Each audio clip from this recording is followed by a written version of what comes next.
দর্শক আসসালামু আলাইকুম। আপনাদের মাঝে খুবই সুন্দর একটি ভিডিও নিয়ে চলে আসলাম। তো দর্শকরা দেখি ঈদের কেনাকাটা শুরু হয়ে গেছে, তাদের কাছ থেকে শুনবো তারা ঈদের কেনাকাটা করে কেমন অনুভূতি তাদের। তো তাদের কাছ থেকে জেনে নেবো আসলে।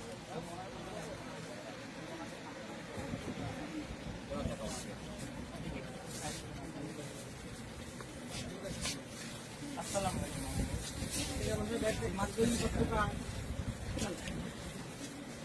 পরে থাকবে একটু সামনে আসা। এখানে কি করা হচ্ছে? ওনাকেই তো আরো সামনে আসবে। তো এই যে এখানে কেনাকাটা করে আসলে আপনার অনুভূতিটা কেমন? সত্যি বলতে এখানে এই সার্ভিসটা অনেক সুন্দর। আমরা এখানে কেনাকাটা করে অনেক স্বচ্ছন্দ করছি, অনেক ভালো লাগছে। আচ্ছা, এখানে কতদিন ধরে আসা হয়? এখানে কি শুধু ঈদ আসলে আসা হয় না ঈদের এমনি সময় তাতেও কেনাকাটা করা হয়? মানে আমার ফ্রেন্ড যারা আছে তাদেরকে বলেছি কারণ এখানে সার্ভিস অনেক ভালো। এখানে কি কোনো ড্রেস পছন্দ করা হয়েছে? দেখি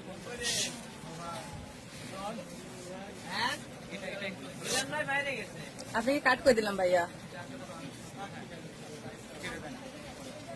এটা আমি করে নেব পরে।